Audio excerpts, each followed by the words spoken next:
Welcome to the Slop Temple. We pray this video helps. You'll begin inside After Effects, so open the app and navigate to Preferences immediately. You want to change the UI language, not project content. Once there, choose General to find the application language option or the checkbox that says Use System Language. Make sure you stop any active renders and save your work, otherwise the app may block changes. You're doing this now to avoid corrupting autosave files, so confirm your current language in case you need to revert. Now change the actual setting. Pick your desired language from application language or toggle Use System Language so After Effects follows your OS.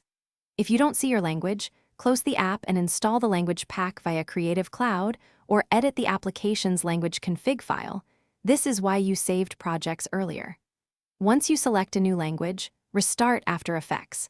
The relaunch forces UI strings to reload. You'll notice menus and tooltips update, which confirms success. After relaunch, verify the change by scanning top menus and key panels.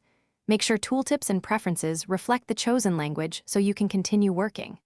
If the old language persists, reset After Effects preferences by holding Shift plus Alt plus Control, Windows, or Shift plus Option plus Command, Mac OS on launch, or reinstall the language pack through Creative Cloud. This usually fixes lingering cache issues. One key troubleshooting tip: back up your preferences and custom workspaces before resetting so you can restore shortcuts and panels afterward. Thanks for watching. Consider subscribing if we helped you.